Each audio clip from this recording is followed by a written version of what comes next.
Hello everyone, welcome back to my channel. And FYI, sekarang nih jam 1.35 pagi.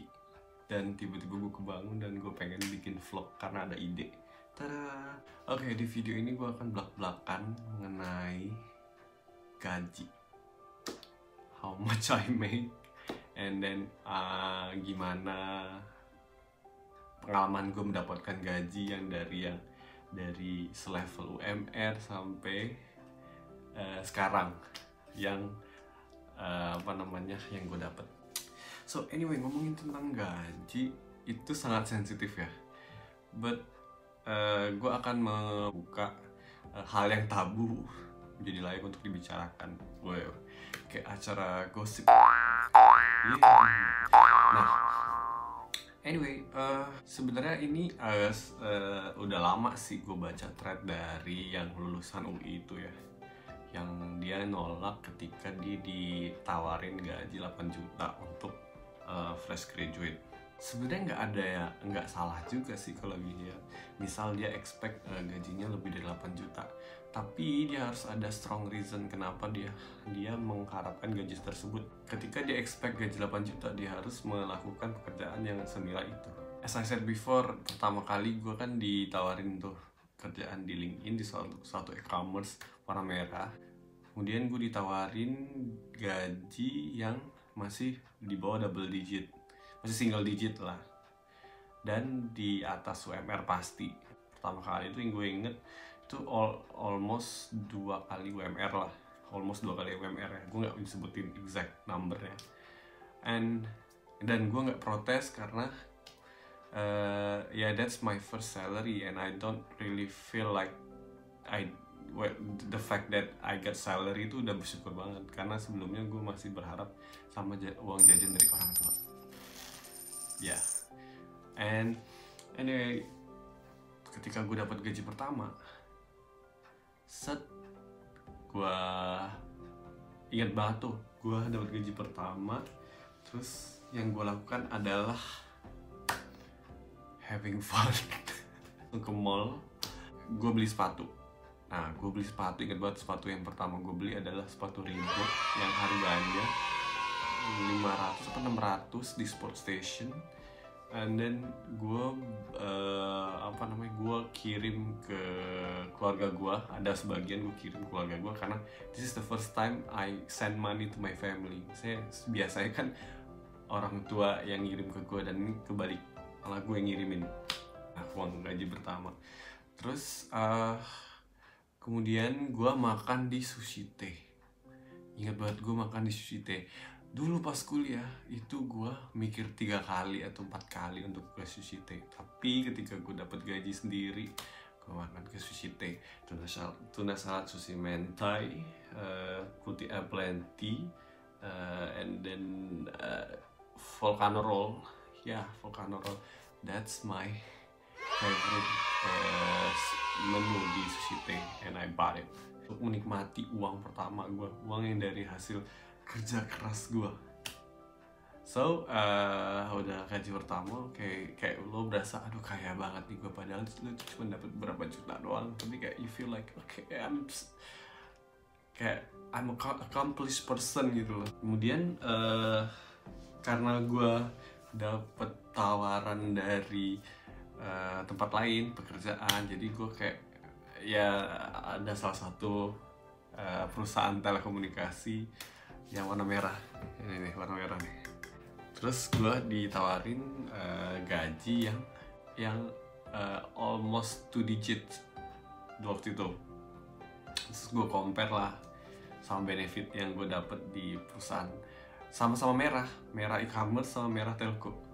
Terus gue mikir-mikir, ternyata si merah telco itu menawarkan penawaran yang menarik.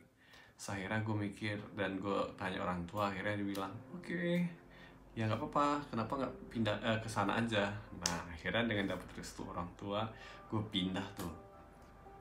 And then ketika gue pindah, gue ada di program MT selama 6 bulan. 6 bulan pertama tuh gue masih gajinya tuh masih kecil, karena emang kayak kayak masa probation lah. Nah di situ 6 bulan pertama gue masih dapet UMR. Nah tapi 6 bulannya UMR-nya itu dikali 8 karena ada dua kali bonus di pertengahan sama di akhir. Di gue kayak kalau dibagi itu 1,5 lah, 1,5 UMR lah kalau di total ya per bulan. UMR DKI by the way, jadi kalian kaliin aja. BTW UMR DKI sekarang udah 4,2, jadi kayak kalian kali-kaliin aja. Sekarang ketika gue udah karyawan tetap di perusahaan itu plat merah telekomunikasi, nggak ding, itu gue udah dapet double digit, almost 3 kali dari UMR. Gue mau ngomongin how I spend my money, kayak gimana sih cara gue nabung dan gimana gue ya spend my money. Nah gue tipe orang yang nggak terlalu suka menghambur-hamburkan uang, dan ya lumayan hemat lah ya, walaupun gue juga suka jajan ya. Jajan tuh palingan habisnya tuh di makanan, dan gue sih habisnya di makanan, terus gue habisnya di self development gitu. Misalnya gue ikut bootcamp biaya sekian, terus gue ikut les apa sekian, daftar apa sekian. Pokoknya gue royal banget sama yang namanya belajar. Maksudnya adalah belajar untuk mengembangkan kemampuan diri sendiri. Terus gue beli buku banyak banget gue beli untuk my self curiosity aja. Ya walaupun ada juga banyak juga yang belum gue baca karena gue kayak lapar mata gitu loh. Ini bagus bukunya, gue beli terus belum gue selesain, terus akhirnya kayak ntar dulu dan lain sebagainya. Terus ada buku baru, ya bagus nih, terus akhirnya gue baca dan lain sebagainya. So duit gue habis itu. Terus cara gue nabung adalah gini, kayak gue sisihin, gue berusaha untuk nyisihin 50% dari pendapatan gue. Gue tabung.